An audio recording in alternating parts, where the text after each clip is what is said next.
Talk a little bit of Avengers Endgame. Some chaos started this morning with a bunch of people tweeting, did you hear that Avengers Endgame is going to re-release with an extended cut? And they're going to have a bunch of extra footage in it and all that kind of stuff. And it's going to come out next week. And I remember I even got into an early discussion on our chat board with people this morning saying, well, wait a minute.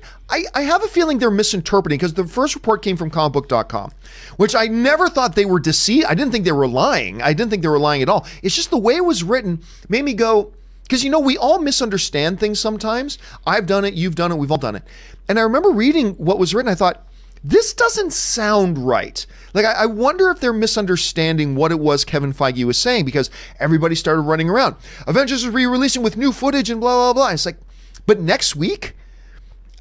Okay, something about this doesn't feel right. Well, then what happened was Screen Rant ran a report that kind of clarified what it was Kevin Feige was saying. That makes much more sense. Now, before I go into my analysis of it, let's just take a look and see what Kevin Feige actually said regarding this thing about new footage or what have you in Avengers Endgame. This is what Kevin Feige said. Now, this is from Screen Rant, and it says, you can see in the gray letters in the middle there, not an extended cut. All right, so let's just be clear about this. This is not a new cut of the movie. This is not an extended cut of the movie, nothing like that. But there will be a version going into theaters with a bit of marketing push, with a few new things at the end of the movie. If you stay and watch the movie after the credits, there will be a deleted scene, a little tribute, probably I'm going to guess a Stan Lee something or other, a little tribute, and a few surprises, which will be next weekend. Okay. So before we talk about what this is, Rob, let me just take a second here to just double down on what it is not, all right? This is not, Kevin Feige did not say this is a new extended version of the movie. Let's be clear, because there's still people, I'm looking on Twitter, I'm still seeing people asking, did you hear there's a new extended movie? There's not, okay? Also, the term re-release is being thrown around. Just fact check. The movie is still in theaters. To re-release something means something has come out of theaters and now you're going to go back and put it back in theaters. This is them adding some post-credit stuff to a movie that's already and still in theaters. It's semantics. It's not a big deal, but whatever. I just want to make sure that as we're talking about it, we're all on the same page. Kevin Feige said this is not an extended cut. This isn't a new version of the movie. We're just going to add a couple things post-credit. So, understanding that. Rob, I think there were people, including myself, to be straight up honest, while I knew they probably weren't going to put in anything too big or major, I still kind of thought there would be a post-credit scene in Avengers Endgame. And even at the world premiere, everybody at the world premiere sat through all the credits, just waiting. And then when the last credit rolled and the lights came up in the house, 2,000 people collectively going, "Aww," like there was no end credit scene, right? Rob, what do you think about them going back in here, taking the movie that's in theaters right now, adding some post-credit stuff to that? Good move, bad move? What are you thinking about this? Well, look, I love the idea that they're gunning for Avatar's box office record. Yeah. I mean, that's what they're doing. And first of all, I just love that they're doing that. Another Disney property now, by the way. Yeah, but I just think it's still, because why not? Why shouldn't they at least, #1 grossing movie of all time, at least for a little while? However long it lasts, I just think it's cool. But look, if they make this worth our while, and if they say it's a deleted scene, if I had to guess, John, I think what we're going to see is the fate of Gamora. I think we're going to find out definitively, because that was the question I had. Like, we know that Peter Quill's looking for her at the end of the movie, but we're going to find out she's not dead. Yeah, she just split. It'll set up Guardians 3. You know, it's going to be, because they're post-credit scenes. It can't set up. Who cares about Spider-Man? Now it's coming out. But now that they're going to do this thing, they're going to give us something. And I'm sure they shot something for the movie. I'll bet they did. So they're repurposing it, because that is a one lingering questions they have. Either that or maybe something more about Steve Rogers. They said it's deleted scenes, something like that, because those are two questions that have not. How did Steve Rogers come back? Well, did he live his life out? Was he there when the captain? You know, there's questions to be answered, and those are the two that I see the most. I can imagine they have material that they shot that we might see, because he did say, Kevin Feige, deleted scene.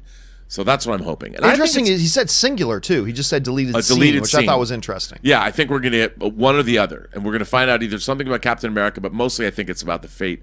I would say it's about the fate of Gamora.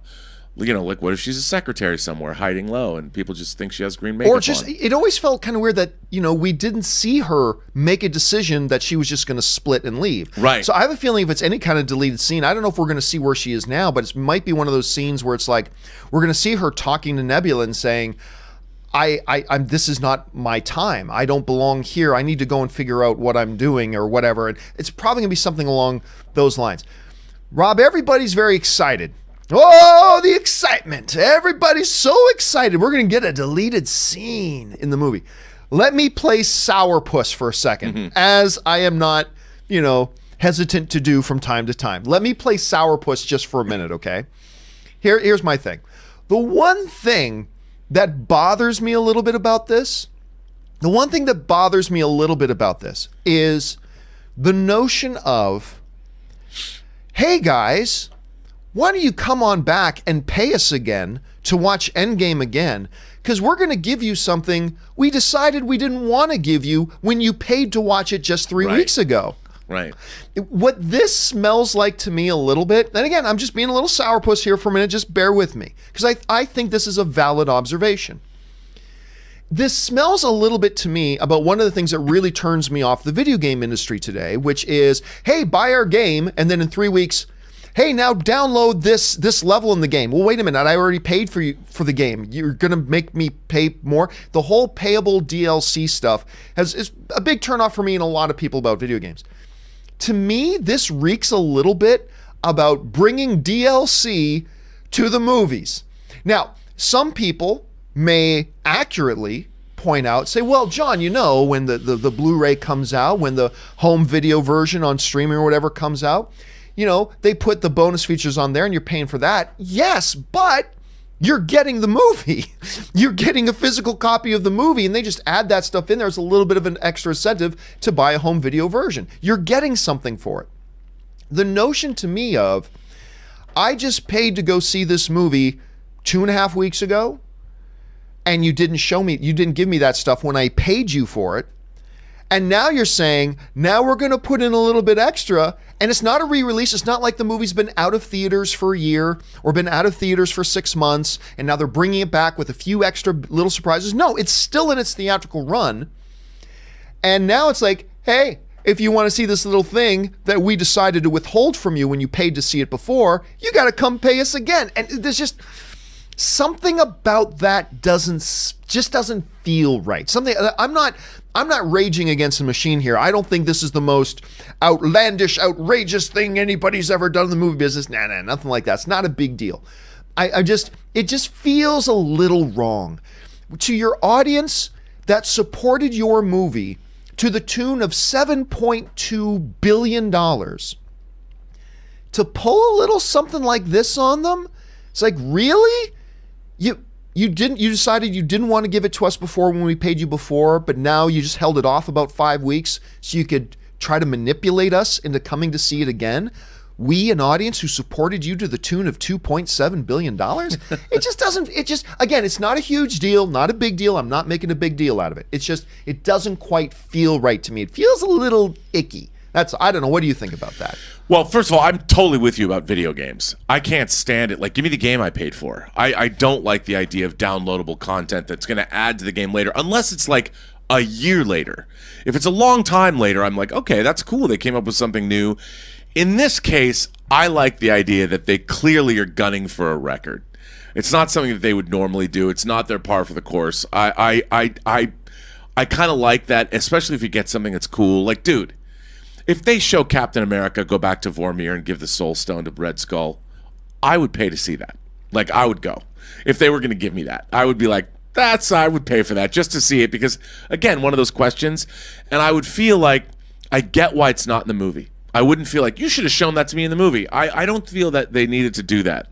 But if they did show it to me, I'd be like, okay. But in this one instance, I'd say it's kind of fun. But I'm with you. I don't like having to download things I've already paid for. And buying physical media is great. The one thing I'd really like is if they put these movies with their original aspect ratio, the IMAX aspect ratio, on disc. I know you've been Warner a champion Brothers of does, that. and they haven't. And they announced, John Favreau announced on Twitter that they were going to put The Lion King in its IMAX ratio on. Oh, that's interesting. Yeah, and I'm like, why not? Why can't we get Infinity War and Endgame, release them as a special 2-pack for Christmas in their IMAX ratio? I'd buy that. I'd buy it. All right, guys, what do you think about all this? Are you excited that they're going to, maybe a lot of you were planning on just going back to see it again anyway at some point, and now you're going to get this little bonus stuff. Do you think maybe it's a little bit icky to do this, or do you think, no, dude, this is just a cool thing to do right now? If, as Rob's saying, it's like a one-time thing. I want to hear what you guys think. Jump down in the comment section below and let me know your thoughts.